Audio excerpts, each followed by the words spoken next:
Hey guys, Indie Explorer here. I've discussed many parts of Ender Lilies lore on the channel thus far, but one topic has been conspicuously absent: the White Parish. The people of Land's End were surely influenced by their religion in significant ways, so I think it's about time we talk about it. To start, let's establish some background on where the White Parish came from. The ancients had lived in the land for a long time, and we are told by the king of the First Age that they worshipped the white priestesses due to their power over the blight. It is important to note here that we are getting this information from a secondary source. We can't be sure this was the case, only that it appeared this way to the king. The other detail we know about their religion is that the Deathless Pact was a very important part of it, which I've already discussed in previous videos and am definitely going to revisit in the future. When the colonists arrived in Land's End at the beginning of the First Age, they brought their own religion with them, which was known as the True Way. We are told virtually nothing about it, though we can infer that it involved the worship of multiple gods based on the dying words of a blighted victim in the hamlet. It is implied that other peripheral faiths were brought over by the colonists as well. Some years after the ancients had been destroyed, certainly over a decade, blighted hordes began to pour into the new kingdom from other nations that had been infected, and Priestess of the Dawn Nymphilia fought bravely and used her abilities as a white priestess to purify the blight and save the kingdom. After witnessing this miracle, the colonists were quick to abandon the True Way, perhaps believing that their gods had no power in this new land. In my other videos, I state that, at this point, Nymphilia founded the White Parish, but that's almost certainly not what happened. We are only told that the people flocked to the priestess and, over time, the White Parish took form.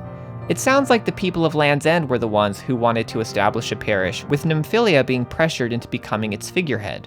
The responsibility of keeping an entire kingdom purified is surely not something that she would have chosen for herself, but, like her granddaughter Fredia, she likely complied because it gave her purpose. The responsibility was then passed by default to her daughter, the Priestess of the Wind.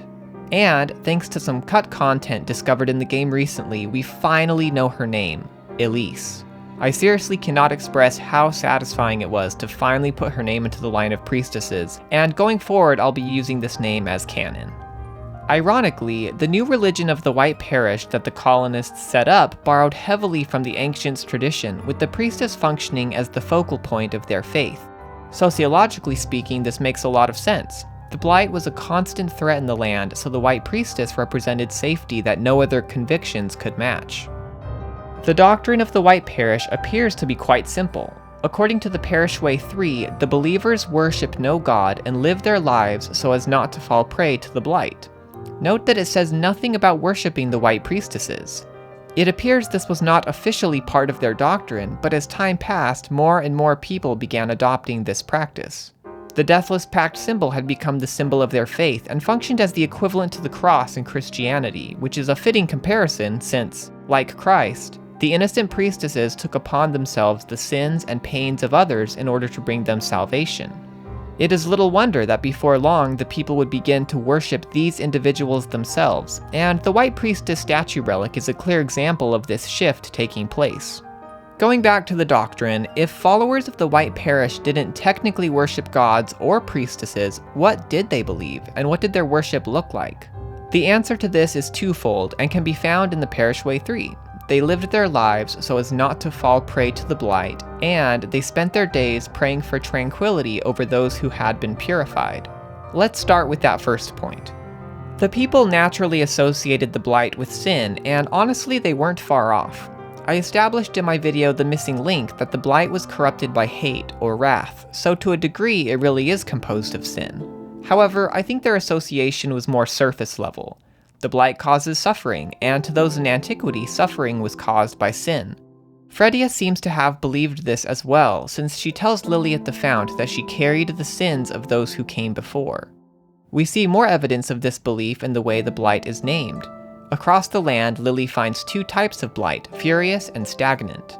Fury is obviously a synonym for wrath, and stagnance is, perhaps a little less obviously, another word for sloth, yet another of the 7 deadly sins. I doubt that stagnant blight has any literal connection to sloth, however, instead simply being a less potent form than furious blight. The association of the main spirits with furious blight and the lesser to stagnant blight reflects the inner strength of the individual, and by extension how strong the blight needed to be in order to overpower them. People of strong resolve like Sigrid and Honir would have been much more difficult for the blight to consume than the hidden test subject or Western merchant. Due to its perceived sinful nature, the White Parish forbade anything associated with the blight, including the mere study of it. Curiosity is a powerful force, however, and it didn't take long before many people, sorcerers specifically, began tampering with the blight in secret. These are the people that became known as sinners with a capital S and were later labeled heretics as well. It is implied that the League of Dark Executioners was formed as a way to deal with these apostatized individuals specifically, and there's quite a bit of evidence to back this up. Their vow states that they are the judge and executioners of the sinners.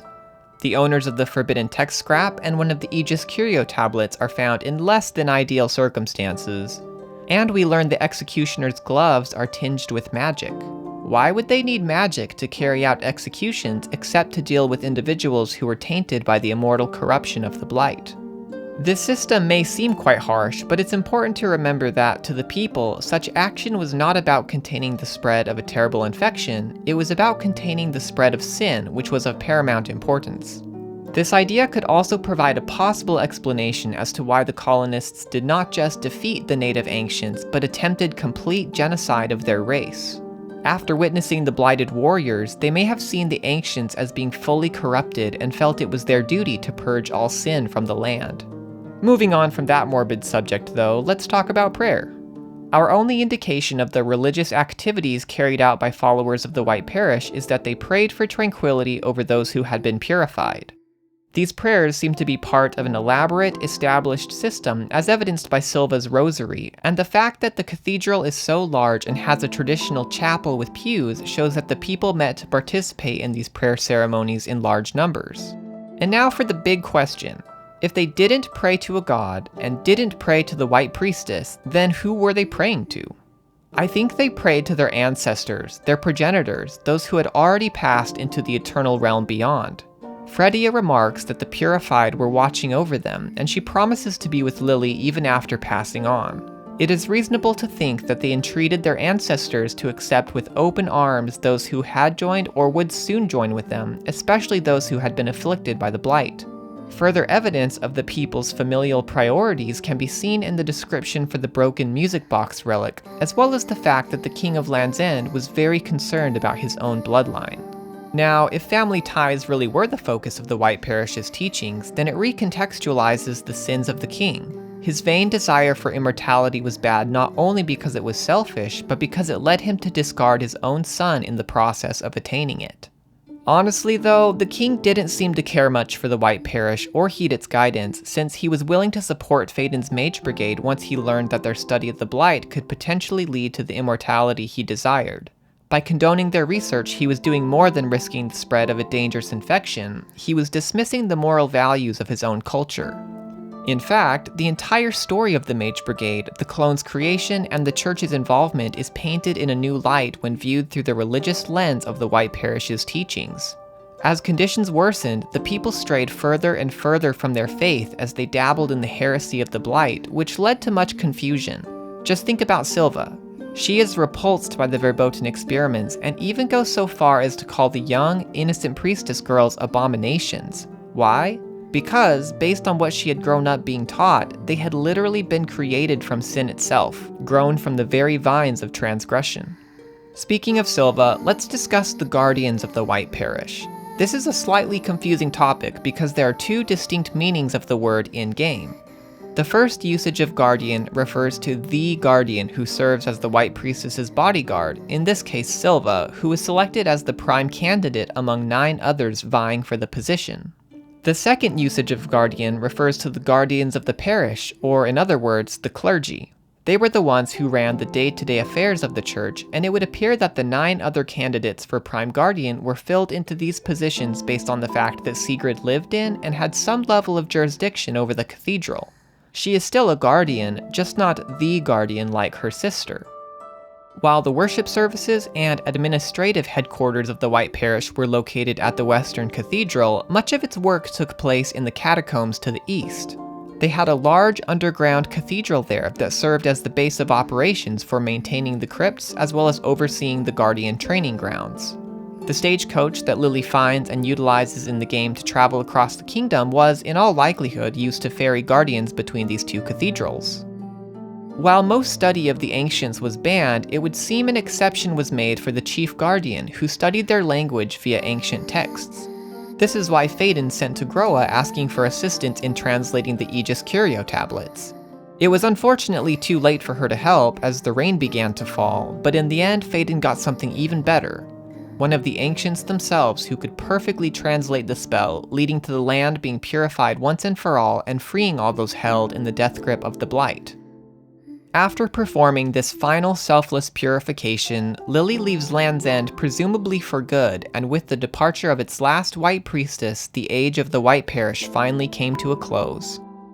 That's all for today, but I'd love to hear your questions and thoughts on this topic in the comments below. Please leave a like and subscribe if you enjoyed the video, and I'll see you next time.